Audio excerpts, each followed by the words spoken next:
Pues hola a todos, buena tarde y bienvenidos a la Galería Monalisi.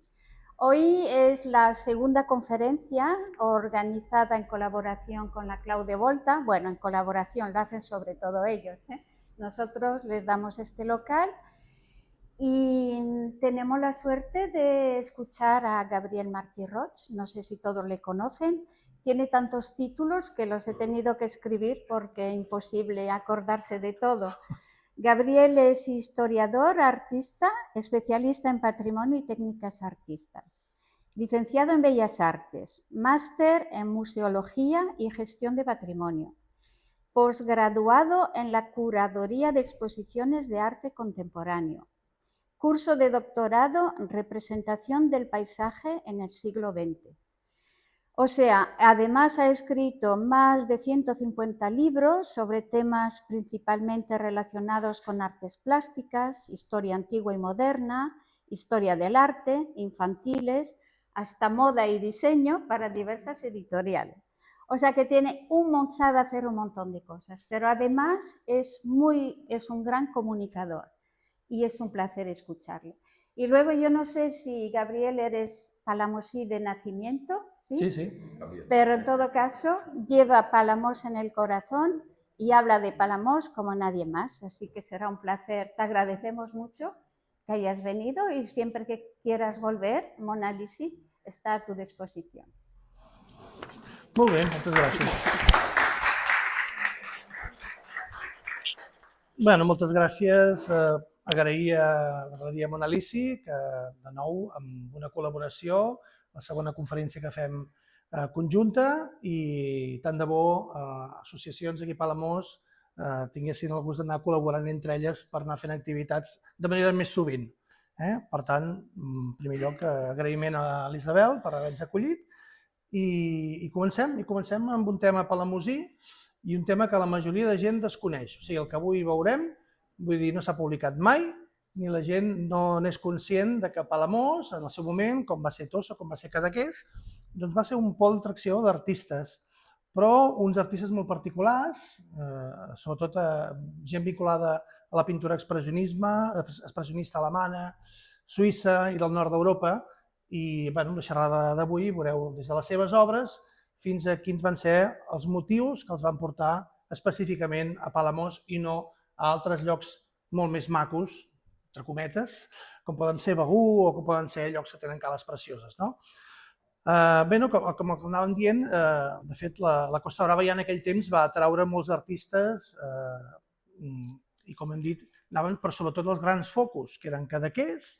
i Tossa. Recordem, els grans intel·lectuals com Duchamp van acabar a Cadaqués i altres com Chagall van acabar a Tossa. Allà, de fet, s'hi van formar gairebé, podríem dir, com colònies internacionals ben documentades, des de Dalí, tots aquests que també anaven acompanyant a Duchamp, Chagall, Lorca, i ja ho sabeu perquè ho heu vist segurament a més d'un documental per la tele. Però entre les dècades de 1950 i 1970, Palamós es va configurar de manera discreta però significativa com un dels focus d'una migració artística europea vinculada a un fenomen més ampli, que era el turisme pictòric de postguerra. En aquest context, diversos artistes procedents del centre i del nord d'Europa hi realitzaren estades temporals amb la finalitat de desenvolupar-hi la seva pràctica pictòrica. Per tant, més enllà de la seva condició de port pesquer o de destinació turística emergent, Palamós va esdevenir un espai de trobada i d'intercanvi cultural més de caràcter silenciós, poder no tan cridaner com Tossa o Cadaqués, i que avui en dia, a través d'aquesta xerrada, veurà la llum. De fet, Palamós no va generar una colònia artística internacional estructurada com aquestes altres poblacions a les quals feia esment. Els artistes que hi van passar van deixar rastres dispersos, obres soltes que podem trobar avui en dia en col·leccions i subhastes d'arreu d'Europa. Aquests artistes no apareixen en els manuals ni en els estudis generals d'història de l'art. La seva presència va ser més discreta, però en el seu conjunt veureu que constitueixen un relat que converteix Palamós en un pol d'atracció de nombrosos artistes dins de l'òrbita expressionista i post-expressionista europea. Per tant, si us sembla, comencem aquest viatge i permeteu-me, doncs, abans una mica de context per entendre què passava a Palamós en aquell moment i per què venen aquí. De fet, si ens plantem a la dècada dels 1950, hem de tenir en compte que Palamós mantenia encara una configuració socioeconòmica fortament arrelada a la seva tradició marinera i pesquera. L'economia local es sustentava principalment en l'activitat portuària, amb una intensa dinàmica pesquera i una confraria consolidada, i així com també en la indústria surera hi era un teixit de petits tallers que hi havia i comerços orientats a les necessitats quotidianes de la població, bàsicament. El turisme tenia encara un caràcter més aviat incipient i marcadament estacional, circumscrit a sectors benestants procedents de Barcelona o de l'interior de Catalunya, de Girona, que estiuejaven en residències particulars o petites fondes, atrets per un entorn paisatgístic encara poc alterat. Durant la dècada de 1960, però, des de 10 anys després, la vila va iniciar un procés de transformació profunda vinculat a la irrupció del turisme de masses. I segurament aquestes imatges us recordarà tot aquest moviment que van ser la gran construcció dels edificis, l'obertura econòmica del règim franquista, en aquell moment, la millora progressiva de les infraestructures de comunicació i la promoció de la Costa Brava, sobretot com a destinació internacional, propiciaren un notable creixement urbanístic, que és el que ens ha quedat en molts casos, caracteritzat per una construcció d'hotels, apartaments i segones residències. Així, el turisme esdevingué un dels principals motors econòmics, complementant i en part substituint les activitats tradicionals alhora que transformava de manera irreversible el paisatge, l'estructura urbana i les formes de vida de la població. Aquí suposo que això, recordeu, és la gran propaganda que van fer abans de la construcció d'aquests grans edificis que tenim al passeig marítim. Clar, què passa a Palamós en aquell moment, dintre d'aquest panorama? Després de la Segona Guerra Mundial, diguem que el sud d'Europa va adquirir una notable càrrega simbòlica associada a la pau, a la llum i a la possibilitat de renaixement. Per a nombrosos artistes suecs, alemanys i suïssos, formats en contextos marcats per la duresa de la industrialització, la devastació bèl·lica i la grisor urbana de l'Europa central, la llum mediterrània esdevingué una veritable promesa de redempció, tant en el pla visual com espiritual. En aquest marc, Palamós, amb la seva articulació entre un port actiu, un nucli antic i un litoral encara relativament preservat, oferia unes condicions especialment propícies. Un entorn on el color, la llum i l'atmosfera permetien una renovació profunda de la pràctica pictòrica. A final dels anys 50 es produeix un període de creixement econòmic que coincidí amb el desenvolupament del turisme internacional. L'abaratiment dels desplaçaments, l'obertura econòmica i una estructura local receptiva al visitant propiciaren l'arribada de pintors procedents del nord d'Europa, que hi trobaren tant condicions materials favorables, allotjaments assequibles, possibilitat de treballar a l'aire lliure, com una quotidianitat encara poc alterada pels efectes del turisme massiu. L'arribada d'artistes centreeuropeus i nòrdics a Palamós, durant les dècades de 1950 i 1960, jo tant també us vaig posant obres aquí que aneu veient algunes que s'han realitzat en aquest període i són vistes de Palamós per aquesta part d'aquests artistes forans. Doncs l'arribada d'aquests artistes en aquestes dècades pot interpretar-se com una resposta a la necessitat de reconstrucció perceptiva després del trauma històric de la guerra i de l'experiència d'un entorn industrialitzat i visualment empobrit. Ells venien d'una Segona Guerra Mundial i el nord d'Europa va patir una gran industrialització que va crear, en certa manera, ciutats grises, uns ambients grisos, molt industrials. En aquest sentit, Palamós no es presenta únicament com un motiu pintoresc o un destí simplement turístic i emergent, sinó com un espai que oferia unes condicions específiques de visibilitat, una combinació de llum, materialitat i ritme vital que permetia rearticular la relació entre el cos i el món. Aquesta experiència pot ser llegida de manera especialment fecunda a la llum del pensament de Maurice Merleau-Ponty, un dels grans filòsofs dels anys 50-60 a Europa, Segons la seva fenomenologia, aquest llibre que teniu aquí representat, la fenomenologia de la percepció no era una operació distanciada sobre un objecte extern, sinó un procés d'immersió en allò que ell anomena la carn del món. Per això aquest apartat l'he titulat La carn del món, que de fet és una continuïtat fonamental entre el cos que percep i el món percebut. En aquest marc, pintar, per ell, no equivalia a representar una realitat prèviament donada, sinó a participar en el seu esdevenir visible. És a dir, atenent aquest precepte, els pintors no miraven Palamós des de fora, com si fossin observadors externs, sinó que ho feien des de dins, com a cossos immersos en un camp de presències, integrant-se amb la gent, captant la seva activitat des d'un testimoniatge molt proper. Per tant, no venien només a buscar el sol que oferia el turisme. Venien a cercar un món que encara no havia estat completament abstractitzat pel procés, pel progrés, la indústria i la tecnologia. Per tant, venien a buscar alguna cosa essencial que en aquell moment tenia Palamós. No venien a representar el Mediterrani, sinó a percebre'l. Palamós, amb la seva llum incisa, la textura de les superfícies, la presència activa del mar i la quotidianitat del treball humà, funcionava com un medi perceptiu que intensificava aquesta relació. Complementàriament, el pensament de Gaston Bachelard, també un altre dels grans filòsofs d'aquells dels anys 50 i 60, permet aprofundir en la dimensió existencial d'aquesta experiència. Per a Bachelard, els espais no eren meres estructures geomètriques, sinó dipòsits de memòria, imaginació i vida viscuda. Des de la seva perspectiva, els elements recurrents de la iconografia palamosina, les barques, els carrers, les façanes, les finestres, no constituïen simples motius formals, sinó llocs habitats, carregats d'intimitat i de densitat poètica.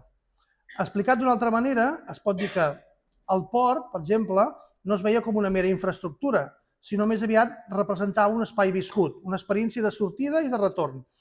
Aquests artistes veien que venien de països on el port era una infraestructura industrial i arribaven al port on el gest de l'home, per palamosí, on el gest de l'home, com cosir xarxes, descarregar el peix, encara era visible, això realment era el que els cridava l'atenció. Aquesta escala humana és el que realment els fascinava. Davant dels entorns urbans funcionals i abstractes del nord europeu, Palamós oferia a aquests artistes un espai encara habitable en termes perceptius i simbòlics. Un medi on pintar equivalia, en última instància, a habitar. Així, la imatge pictòrica no pretenia copiar el lloc, com veurem més endavant, sinó que el que feia era fer visible l'experiència humana de Palamós, fixant una manera d'estar al món. Molt bé, doncs als anys 50 i 60, com anava comentant, la Costa Brava mantenia encara els espais de pesca i les formes de vida tradicional, no obstant el turisme, que atreien artistes i observadors interessats en una quotidianitat mediterrània percebuda com a autèntica, sovint interpretada per la bibliografia com la recerca d'una Arcàdia pesquera. El cas de Palamós explica com una localitat petita va poder esdevenir un pol d'atracció internacional gràcies a un conjunt de condicions favorables vinculades a factors humans i ambientals. Palamós no fou un lloc com Cadaqués, que fou avantguarda i mitificació intel·lectual, o la Provença, que en tingué una tradició pictòrica molt consolidada. Palamós sí fou un port actiu. Va ser un espai, però va ser un espai no monumental i sense prestigi artístic previ. No tenia prestigi. No tenia el prestigi que tenien Cadaqués ni el que tenien Tossa. Però precisament aquesta fou la clau perquè la seva força rau precisament en la manca de relat previ. Palamós no imposava una iconografia, per tant, i permetia als artistes desenvolupar una de nova, i això va ser molt favorable per tots aquests que van escollir Palamós per venir a pintar.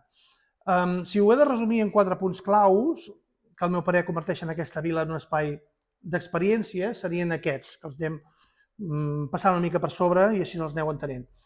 El primer d'ells, per mi, és que el Mediterrani, com a espai simbòlic, era un retorn a l'espai clàssic vital, Per a molts artistes formats en contextos postexpressionistes, el Mediterrani es va configurar com un arquetip cultural més que no pas com un simple lloc, espai de mesura, claretat i plenitud, en oposició a la tensió existencial associada al nord. Aquesta orientació implica un retorn als valors clàssics, l'equilibri, la proporció i l'obertura vital, vehiculats a través de la llum i la materialitat pictòrica. Després, un dels altres factors claus va ser la llum com una revelació. La llum mediterrània fou percebuda pels pintors nòrdics com una autèntica revelació, un àmbit en què color i matèria esdevingueren formes de coneixement. En contrast amb la llum esmorteïda del nord, Palamós oferia una visibilitat nítida i essencial on la realitat es manifestava sense veladures. El tercer punt clau, reminiscències al Gran Tour. Els artistes nòrdics que visiten Palamós recuperen, en certa mesura, en clau contemporània, esclar, l'esperit del Gran Tour. El Gran Tour era un viatge formatiu que abans es feia, als segles XVII, XVIII, XIX, es dirigia a l'estudi, estava orientat per estudiar l'antiguitat i anar a buscar els paisatges clàssics. Aquest Gran Tour es feia generalment a Roma i a Itàlia per anar a conèixer bàsicament les obres dels grans mestres. Ara el desplaçament combina una dimensió turística i la pràctica artística, orientat a evitar perceptivament un entorn viu, captar la llum del Mediterrani i observar la vida portuària. Treballar a l'aire lliure transformava la pintura en experiència corporal, el que fa poc he estat explicant. El quadre així esdevingué un testimoni d'un diàleg entre el cos i el món, amb l'artista inserit dintre d'aquest marc. L'últim és el que fa referència al sud autèntic, la nostàlgia i la resistència, és a dir, la transformació accelerada del litoral mediterrani sota l'impacte del turisme de masses situa Palamós en un moment de llindar entre tradició i modernitat. Els artistes nòrdics hi arriben amb aquest context i adopten una mirada nostàlgica i quasi antropològica, orientada a testimoniar la desaparició d'un món mariner.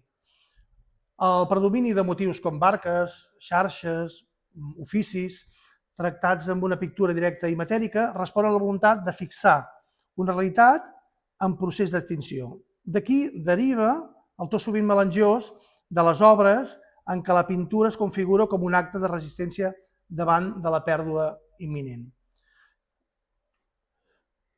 Després de veure certament el context tan filosòfic, sociològic, que havia convertit Palamós gràcies a l'arribada del turisme, doncs anem a veure quin tipus d'artistes, quin perfil tenen aquests artistes que ens visiten. Perquè l'arribada d'aquests artistes, va coincidir justament amb la promoció de la Costa Brava i amb la consolidació de nous circuits culturals i turístics. A diferència d'aquests nuclis com Cadaqués, dels quals ja he parlat, Palamós va captar principalment pintors centreeuropeus, menys mediàtics, però ben inserits en els circuits comercials de l'art. La seva presència responia bàsicament a factors econòmics i culturals que mereix la pena analitzar. La diferència del nivell de vida elevat en països com Alemanya, Suïssa, doncs facilitaren la seva mobilitat cap a la zona mediterrània. També a això cal afegir una sòlida formació acadèmica d'arrel germànica, sobretot molts d'ells, que fomentaren sobretot el viatge com a part de la formació artística. Per tant, ja estaven acostumats a combinar el que era la formació artística amb la consecució d'un viatge final. I després també hem de tenir en compte altres factors com l'aparició d'un mercat receptiu. Què vol dir això? En aquell moment, la pintura del litoral mediterrani es transforma en un producte altament demandat pels mercats al nord d'Europa. Per a ells, l'obra d'art funcionava com un souvenir culte i, per tant, és interessant reflexionar com a Palamós, de certa manera, podem fer una reflexió en el sentit que Palamós, en certa manera, es fragmenta milers d'olis que acaben en menjadors de Basilea, de Stuttgart, creant una imatge mítica no només de Palamós, sinó de Catalunya, el cor d'Europa, que encara avui en dia perdura. I després també van funcionar bastant les dinàmiques de recomanació. Entre els artistes es va consolidar Palamós com un node dins d'una xarxa transnacional. I es anaven comunicant entre ells i es anaven donant consells dels llocs on havien d'anar a estiuejar i dels llocs on havien d'anar a pintar. En aquest sentit, després de 1945, perquè entenguem el tipus de pintura que feien, estem parlant de la pintura expressionista, després del 1945 la pintura ja no podia ser innocent, però tampoc es disvol completament en l'abstracció. Després d'haver passat una guerra mundial, la pintura es transforma enormement. Aquests artistes que ens visiten estan en un punt intermedi que no va ser l'avantguarda radical, però tampoc van ser tradicionals. Malgrat la diversitat d'orígens i de llenguatges que veurem, aquests artistes compartien una base formativa postimpressionista i expressionista, sovint evolucionada cap a solucions més lliures i fins i tot properes a l'abstracció.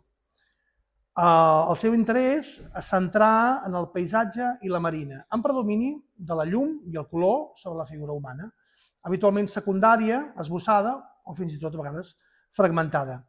Més que un estil comú, el que els unia és una mateixa posició, la recerca d'un entorn que activés la percepció. En aquest sentit, Palamós no operava com un simple escenari pintoresc, sinó com un espai on la pintura es redefinia com una relació immediata entre la mirada i el món visible. Hi ha un punt de reflexió interessant a comentar entre aquests artistes. Aquests artistes fugiren de la modernitat i el turisme de masses, en certa manera, però el que és curiós o paradoxal és que ells mateixos en van ser l'avançada aquí. La seva Arcàdia Pesquera, de la qual en parlàvem fa poc, és una construcció estètica que sovint ignora la duresa o va ignorar la duresa de la vida dels pescadors de l'època i els pintaven el que en deien la pobresa digna, des de la comoditat franco-suïssa o des d'un marc alemany.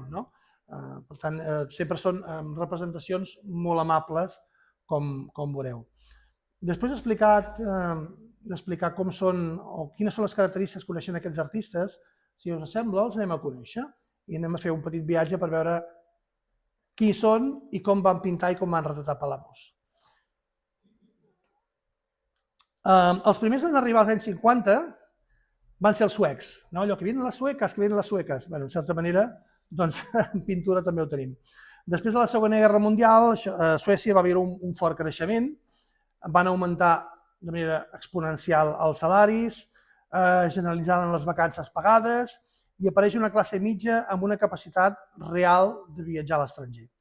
La primera de la qual tenim notícia que va venir aquí a Palamós va ser justament aquesta pintora, Kerstin Lundberg Stedman, que es formà a l'escola d'Andres Beckman o de l'escola de disseny d'Estocolm el 1946-1948, i és una figura interessant dins de l'art suec de postguerra, sobretot per la seva versatilitat tècnica i per la seva implicació en xarxes d'artistes femenines, encara que no podem considerar que sigui un artista de primera línia internacional.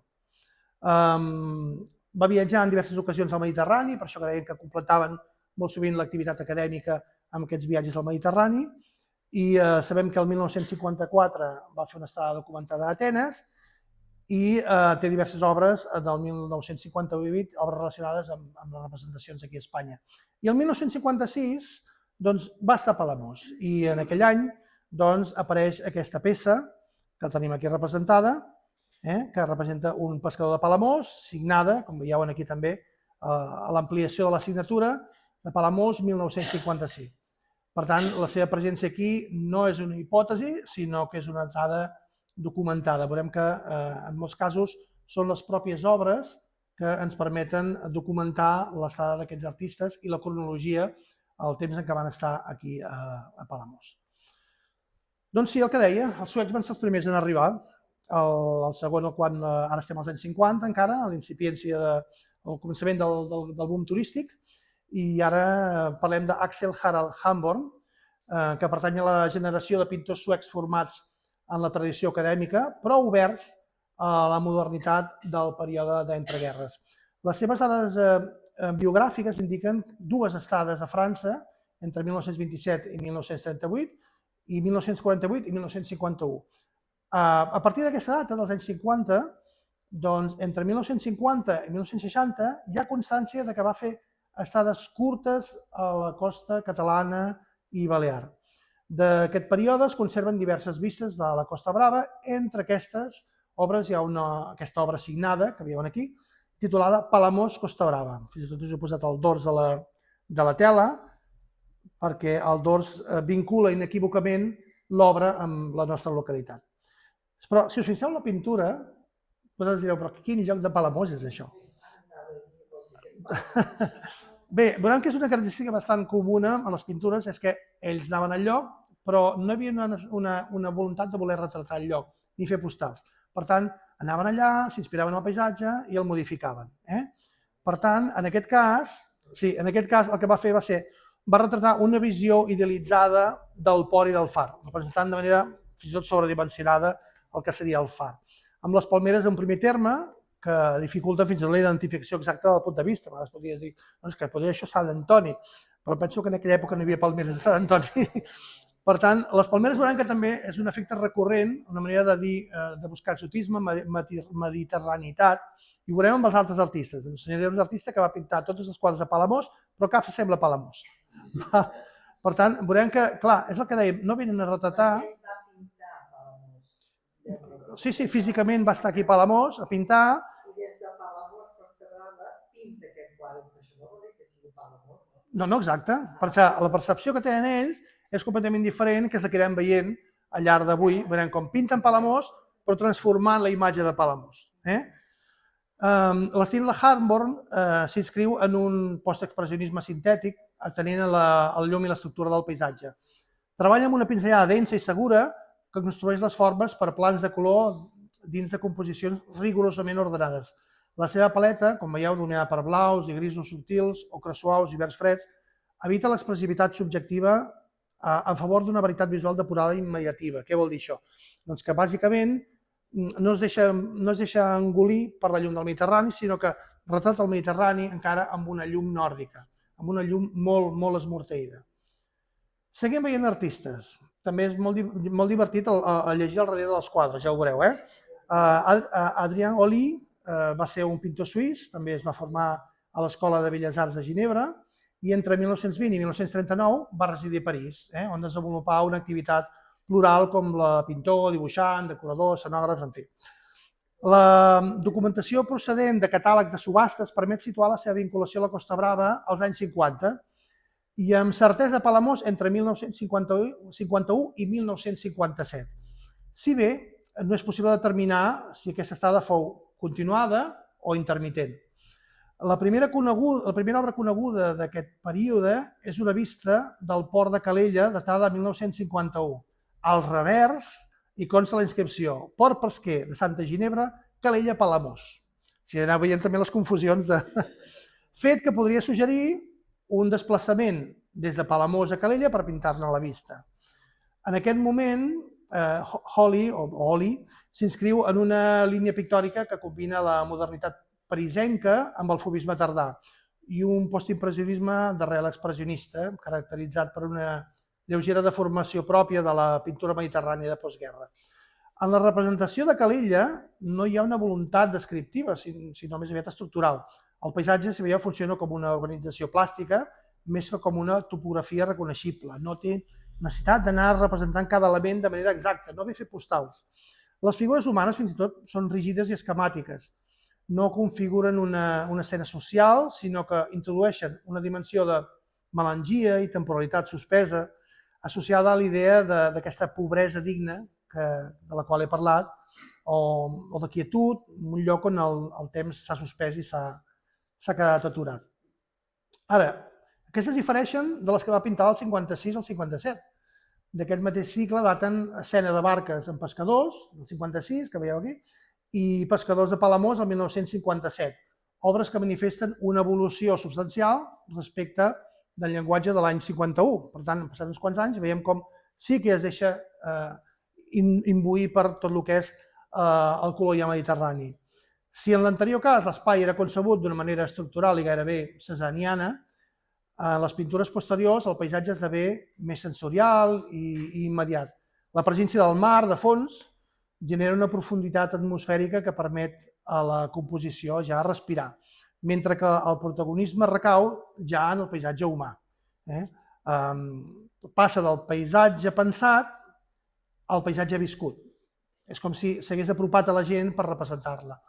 L'autor ja no és un mer observador forani, sinó que s'integra en aquesta escena de manera viva i natural sense exercir una mirada aliena. Els cossos, ara ja més volumètrics i pesats, s'asseuen, s'ajupen o es recolzen sobre la sorra, integrats físicament i visualment en l'escena i en diàleg amb les barques que es resolen com a camps de formes i colors. És evident que el contacte amb la llum mediterrània, i en particular amb Palamós, va ampliar la seva paleta i va intensificar la seva llibertat pictòrica. El mar, les barques i els pescadors deixen de funcionar ja només com a simples motius narratius per convertir-se en camps de forces. Ritmes, pulsacions cromàtiques en què el paisatge, si veieu, es transforma en una experiència visual de caràcter gairebé espiritual. Un altre dels anys 50, dels primers que van venir, també nascut a Basilea, va ser Otto Klein. La seva producció artística s'inscriu dins una tradició figurativa amb modulacions modernes, com veieu. Aquestes característiques van afavorir una lectura expressiva de les obres, sense arribar, però, a plantejar una abstracció que fos radical. A partir de l'adaptació d'algunes de les seves pintures, es constata l'estada de Klein a Palamós entre finals dels anys 50 i principis dels 60, en diverses ocasions, fins i tot. La pintura Barques de pesca a Palamós, que la veieu aquí, és un guaix sobre paper signat l'any 1957. Constitueix una síntesi expressiva del paisatge costaner mitjançant una construcció formal basada en la fragmentació del pla i una paleta de colors terrosos, blaus i grisos que suggereixen l'atmosfera marinera sense caure en el detall descriptiu. L'artista opta, com podeu veure, per una composició estructurada en diagonal que condueixen la mirada cap a l'horitzó, tot articulant els volums de les barques i la profunditat de la platja amb una pinzellada pròpia d'una sensibilitat post-impressionista. En aquest marc resulta especialment rellevant la referència a una altra obra datada del 1960 titulada Port de Palamós, que no veieu aquí. Segons la informació procedent del Mercat de l'Art, es tractaria d'una representació d'una rada portuària amb la presència de figures, vianants i cotxets i una visió oberta de la badia resolta mitjançant un ús especial del color. L'obra, signada i datada, no és coneguda visualment en l'actualitat, atès que només se'n conserven les dades derivades de la seva comercialització en una casa de subhastes. Aquí a la part inferior també veieu una representació que va fer durant aquesta estada als anys 70, que es veu un edifici també pintat a la Bisbal. He posat les dues obres perquè ens permet veure també una mica l'estil i els colors i gammes cromàtiques que feia servir aquest artista. Dit això, vistos els primers artistes que van arribar als anys 50, també valdria fer un esment a aquells artistes que formen part de la generació perduda. En aquest cas, Otto Duckensmüller. Clar, vosaltres direu, què és això, la generació perduda? L'anomenada generació perduda són aquell conjunt d'artistes la trajectòria dels quals va quedar greument troncada per la Segona Guerra Mundial i fins i tot per la postguerra. El 1936, quan el règim nacionalsocialista alemany va pujar al poder, els va imposar una prohibició professional a causa, en aquest cas, del tractament de la pintura. Buscaven una pintura que fos més acadèmica i van rebutjar tota la pintura expressionista. I en aquest cas, més específicament, a Duckensmüller, per ser d'origen jueu. M'agradaria, a part d'això, d'aquests artistes de la generació perduda que van venir aquí a pintar buscant, en certa manera, llibertat, doncs m'agradaria remarcar una paradoxa significativa que trobo que val la pena remarcar, doncs que alguns d'aquests pintors alemanys van fugir simbòlicament cap a un país que, precisament durant aquells anys, era governat per una dictadura feixista, en certa manera on busquen la llibertat de pintar. Per tant, hi ha una tensió, trobo, que no resoldre entre la recerca de la llum redemptora i la realitat pictòrica del país que la proporcionava. No sé fins a quin punt val la pena considerar aquesta contradicció, però si més no, la deixo en l'aire perquè és una reflexió que val la pena fer. En qualsevol cas, Duckensmüller va néixer a Múnich i tingué una formació acadèmica a l'Escola d'Arts Aplicades de Berlín. A partir de 1950 va realitzar diverses estades de treball al Mediterrani, especialment a Saint-Nary, a Cannes, a la Côte d'Azur i finalment a Palamós. La seva activitat pictòrica a Palamós va quedar acreditada pels olis com aquests, titulat La Fosca, que suposo que aquest sí que reconeixeu l'indret, pintat el 1957. Duckensmuller, passar d'aquest oli, evita deliberadament la imatge de postal i opta per espais neutres o fins i tot deshumanitzats, buits de gent, que permeten la pintura desplegar-se amb autonomia. Aquesta opció, paradoxalment, confereix a les obres una major densitat plàstica que les habituals vistes típiques de la Costa Brava. Palamós no era per a ell un lloc on representar, sinó un pretext visual. Inserit en la tradició centreeuropea del paisatge interioritzat, no fou un pintor de llocs, sinó de situacions pictòriques, com podeu veure també aquí. Amb l'excepció de la Fosca, on s'identifica el promontori del castell de Sant Esteve, la resta de pintures defugen qualsevol reconeixibilitat local. No apareixien ni el port, ni la platja plena de turistes, ni el típic campanar. Això ho veiem en aquestes obres, Badia de Palamós, de Sant Antoni, a la platja de Sant Antoni i Palamós, que formen part de 5 peces de petit format sobre paper datades totes al 1957. En aquestes obres, el color i la pinzellada no només construeixen l'expressió, sinó també l'espai i la forma. Els camins, les barraques, les tanques, els arbres, desproveïts de valor simbòlic i turístic, van esdevenir per ell matèria pictòrica pura. Les cases no són volums, els arbres són gestos, els camins trajectes del pinzell i el cel un camp cromàtic.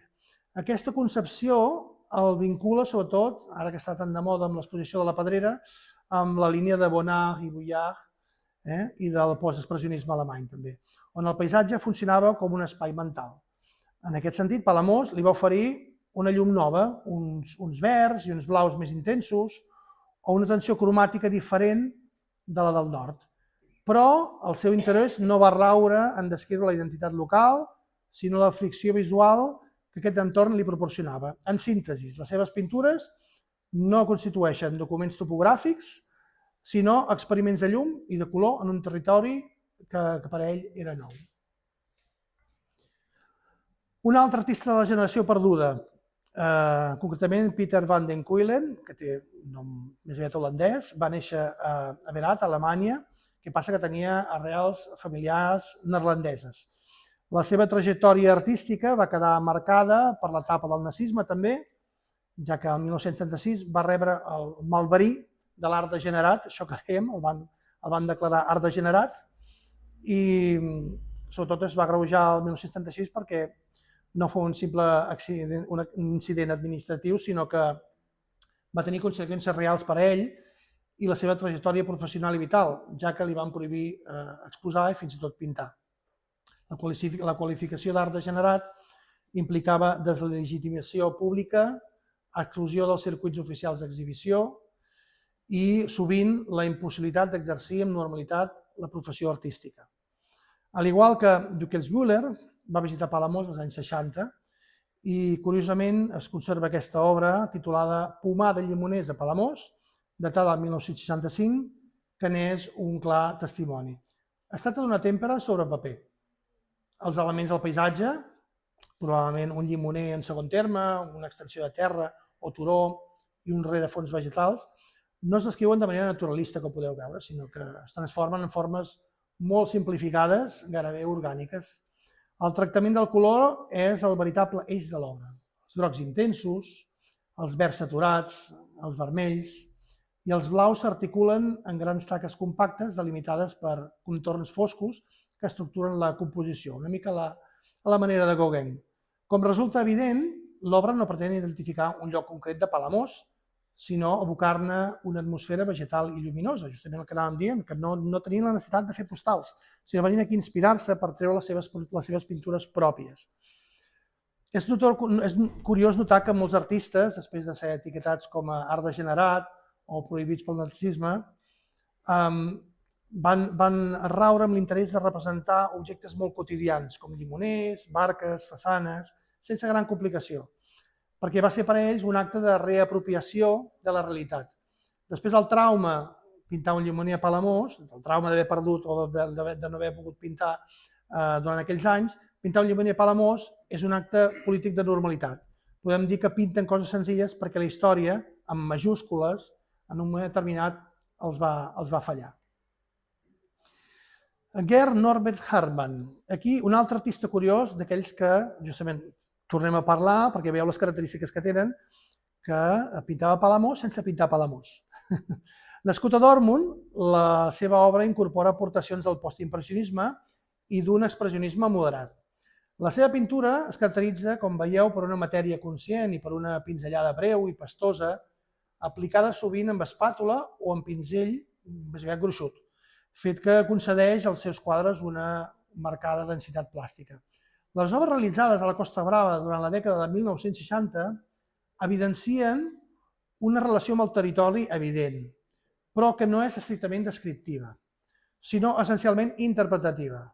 Aquest plantejament es fa especialment visible en pintures titulades Palamós, Costa Brava o Ciutat Mediterrània en Palmeres, que és aquesta que teniu aquí.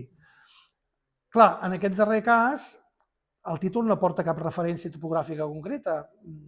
Tanmateix, al dors de la pintura hi figura la inscripció a Palamós, Costa Brava, és a dir, pintada a Palamós, no necessàriament representant un racó de Palamós. Malgrat aquesta indicació, si tractem de mirar l'imatge, veureu que poden aparèixer o les escales del casino, les petites escaletes que surten per sota, o les palmeres, o el campanar de l'església deformat o canviat. És a dir, ell agafava aquestes imatges i les desposseïa del localisme per donar-los una nova identitat. I això ho veureu més amb altres obres seves. Aquesta situació semblant es produeix en l'obra titulada Palamós, que tenim a la part superior. Pot evocar la platja de la Catifa. Sí o no, que us sembla? Té una retirada. Però si agafem fotografies de l'època i fem una anàlisi més atenta i una comparació amb documentació fotogràfica, veurem que hi ha moltes divergències en la configuració dels edificis i en la disposició dels volums arquitectònics, a la disposició de les escaletes.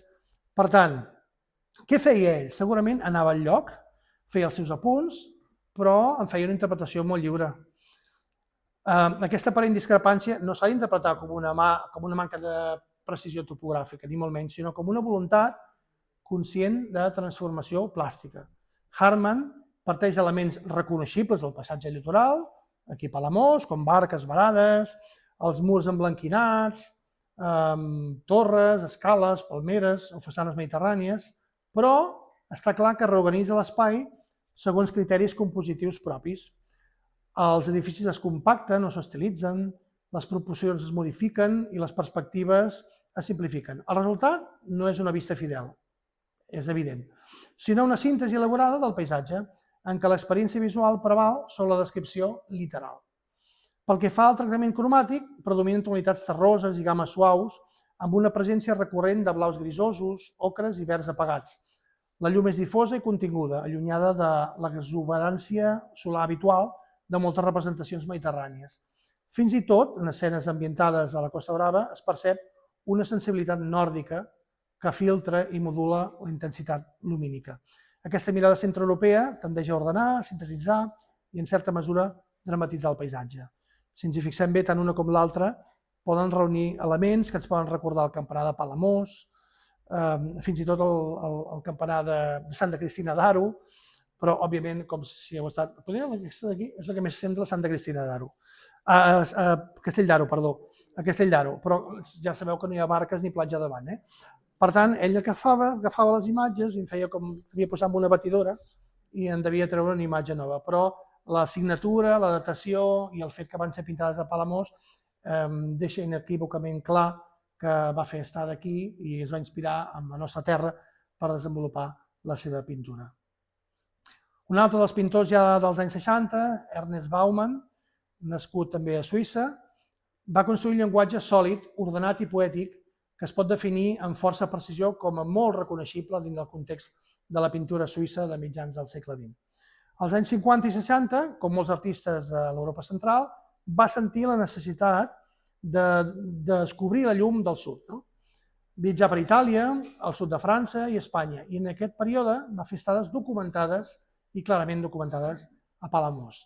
Les pintures que Baumann execuà a Palamós daten amb força seguretat entre 1960 i 1966 i mostren una etapa de maduresa en què la figuració es manté clara, però sotmesa a una forta tensió expressionista, com podeu veure. En relació amb altres moments de la seva trajectòria, a Palamós el cromatisme es va intensificar i es va aclarir, probablement per incidència de la llum mediterrània, i la síntesi formal també es va fer molt més contundent. En les seves obres, el centre d'interès no és el paisatge en si mateix, sinó el treball. Pescadors manipulant xarxes, el pes físic del peix, els cossos inclinats en l'esforç. Com podeu veure, les figures són sòlides, gairebé compactes, construïdes a partir de grans masses de color, més que no pas en el dibuix del detallat. El món mariner no és un simple pretext visual, sinó una realitat laboral concreta que Bauman tracta, en aquest cas, amb gravetat i energia. En conjunt, aquestes obres es poden entendre com un expressionisme figuratiu de l'arrel mediterrània, concentrat, estructural i intensament vinculat a la vida del port. No hi ha cap voluntat costumista ni anecdòtica. Les embarcacions no estan descrites des d'un únic punt de vista estable, sinó construïdes per superposició de superfícies, amb eixos inclinats, relacions angulars, que tensen sempre constantment la composició. A Palamós, Bauman va combinar dues pulsions, una estructural, hereva del cubisme, i una altra de cromàtica i vitalista, pròpia de la seva sensibilitat mediterrània d'aquell moment, que es fa evident en altres pintures on representa l'activitat dels pescadors al port, on el color es torna més estructural, verds i blaus intensos, com podeu veure, vermells i ocres, contrastats que modelen el volum sense recórrer a un clarobscur acadèmic. En les seves obres sobre paper, com per exemple el vaixell amb treballadors de 1962, que teniu a la part superior dreta, es percep encara més la simplificació com una certa fragmentació de les formes. Aquesta tendència apunta cap a una estructuració més lliure i una reducció progressiva dels elements. Les figures també es simplifiquen en masses compactes, gairebé blocs, i a vegades passen desapercebudes entre les mateixes barques. Aquesta manera d'ordenar la forma remet a una assimilació del llenguatge cubista, ja passat pel filtre de la síntesi, no com a descomposició analítica radical, sinó com un sistema constructiu. Ja aneu veient la varietat, tot i que estan dintre són hereus d'un expressionisme alemany, veiem la varietat que van suposar aquests artistes i com han retratat de diferents punts de vista Palamós. Hans Pothoff, també nascut a Suïssa, se'n conserven diverses obres en petit format que poden ser considerables veritables apunts de viatge realitzats durant la seva estada a Palamós. Entre aquestes destaquen diversos guaix en què l'artista representa paisatges de l'entorn immediat. Pel que fa a la cronologia, algunes d'aquestes obres, com els remandadors de xarxes o paisatge a prop de Palamós, que les teniu aquí representades, apareixen signades en la data de 1968, fet que permet situar amb certesa una estada de l'artista en la localitat durant aquell any, probablement en període estival, com la majoria d'ells. Tanmateix, hi ha un article publicat per Zuger-Zeitung, una revista, el 6 de novembre de 1919, que informa que l'any 1967 la propietari d'un restaurant de Kunstnacht, d'una localitat, adquiria directament a l'artista una obra titulada Palamós, la qual fou penjada en el seu establiment. Aquesta referència documentada ens permet pensar que realment va estar a Palamós en una època anterior a la pròpia any de 1968. Per tant, confirma que ja havia estat en aquesta vila abans de la data aportada inicialment. Per tant, em permeto plantejar, en fonament d'hipòtesi, almenys dues estades a la vila, almenys l'any 1967 i 1968, probablement vinculades al període de vacances d'estiu. Des del punt de vista estilístic, la mirada de Pothoff sobre Palamós privilegia la geometria del port, la reducció de la figura humana a un signe gairebé essencial i la llum entesa com a factor estructurador de la composició. Aquesta actitud es fa especialment evident en l'obra Els remandadors de xarxes, que és aquesta que teniu aquí, que aquí sí que identifiquem clarament una escena de treball humà amb el primer terme, davant d'un gran volum arquitectònic que domina la composició, que suposo que ja identifiqueu el lloc, que es tracta de la Planassa.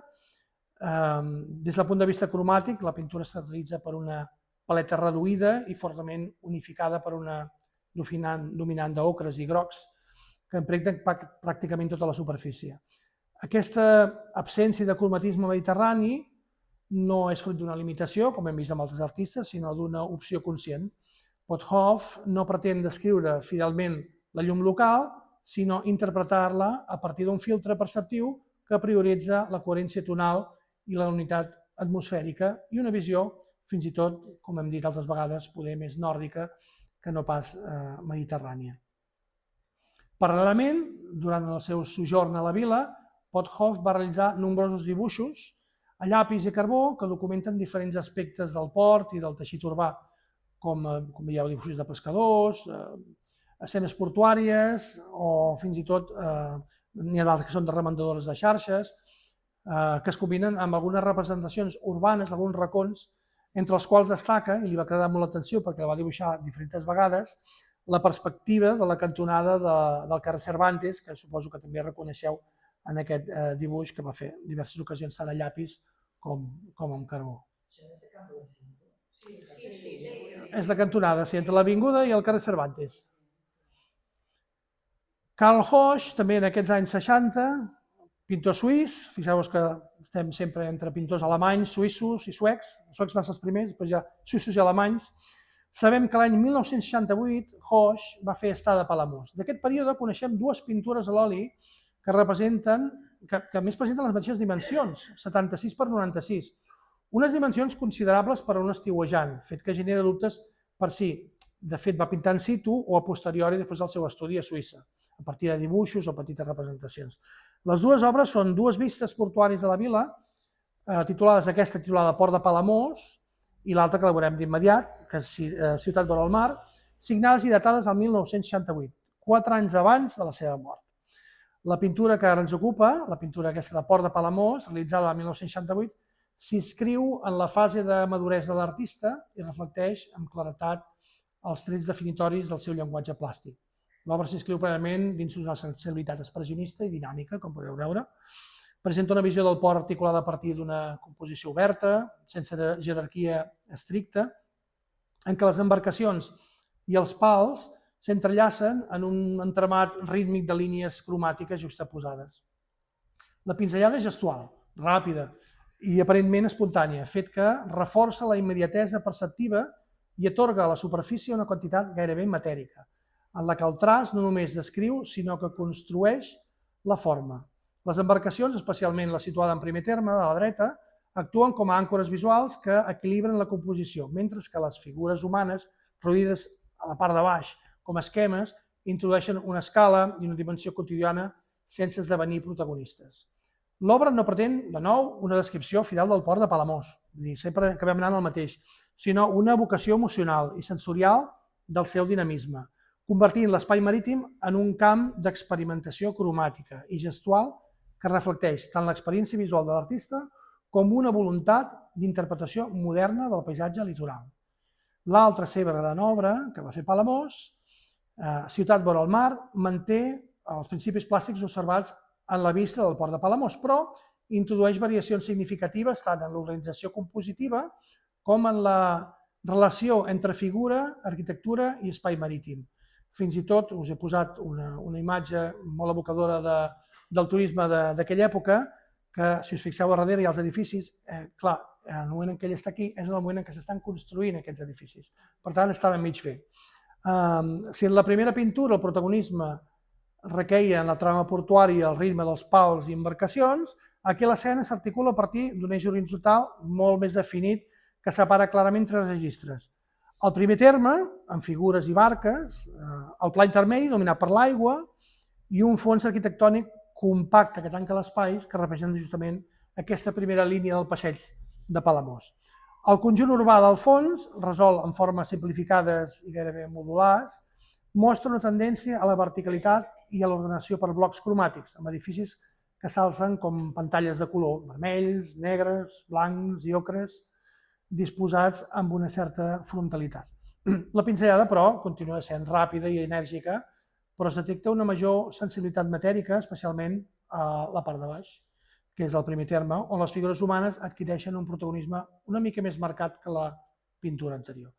Aquestes figures, tot i la seva esquematització, són més nombroses i actives que l'obra anterior, configurant una escena de caràcter gairebé narratiu amb una clara vocació de la vida quotidiana a vora del mar, que era una de les coses que venien buscant, realment pintar la vida dels pescadors i poder-se veure's immers en aquest món i en aquesta vida.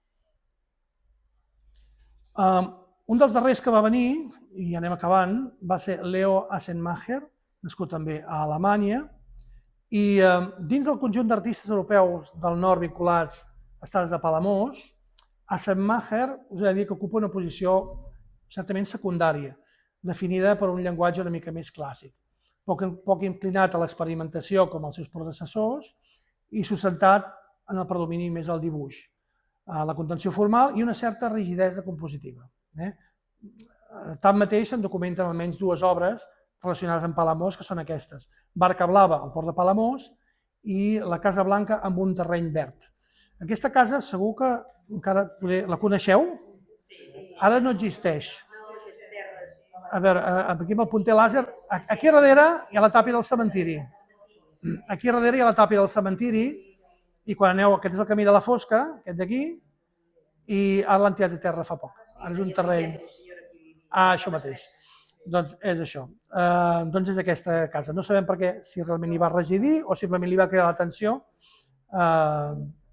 I també es conserva una pintura de la vista del Pont Vell de la Bisbal, del mateix període que va estar aquí. Aquests dos olis de petit format constitueixen un testimoni eloqüent de la seva presència a la zona, és evident. La manca de datació, però, ens impedeix establir una cronologia precisa com a les altres. Amb tot, l'anàlisi tipològica de l'embarcació representada i la identificació de la casa del camí de la Fosca permet situar versemblantment aquesta estada en algun moment de la dècada dels 70. La seva obra reflecteix una mirada externa al medi mediterrani que, sense assolir la intensitat expressiva dels altres pintors centreeuropeus i nord-europeus que hem vist, evidencia una assimilació efectiva de la seva lluminositat i gamma cromàtica, integrades dins un llenguatge formal de base tradicional, si em permeteu, poder més hereu de l'impressionisme, un impressionisme moderat. Vist això, permeteu-me unes petites conclusions, i és que també m'agradaria també acabar amb aquesta obra de Hamid Zaki, que és un artista nascut a Egipte, però que es va crear també entre França i Suïssa, i també va venir, com veieu, als anys 60 a Palamós. Sí, perdó. Palamós no fou atractiu únicament per les seves qualitats lumíniques, sinó perquè es configurava com un espai encara habitable des del punt de vista perceptiu. Un sud que no es presentava com un escenari folclòric, sinó com una realitat viva i força accessible. En aquest sentit, els pintors nòrdics no hi acudien com a simples turistes, sinó com a subjectes que cerquen un entorn on la mirada pugui tornar a establir una relació plena amb el món. Més enllà del paisatge, el que hi troben és la possibilitat d'una experiència visual amb densitat, un teixit de vida quotidiana, port, carrers, activitat humana, que ofereix continuïtat, memòria i presència. Palamós esdevé així un lloc on la percepció no es desassocia de la realitat, sinó que s'hi reintegra. La seva rellevància no rau tant en la qualitat individual dels artistes que hi treballaren, sinó en les condicions que oferia com a espai de visibilitat. En aquest context, la pintura va recuperar la seva funció primordial com a accés al real, en una experiència unitària de llum, matèria i cos. Més que una pàgina d'història de l'art en el sentit estricte, el cas de Palamós pot entendre's com un episodi dins una història de la percepció i de les formes de veure en aquell moment. Moltes gràcies per tot.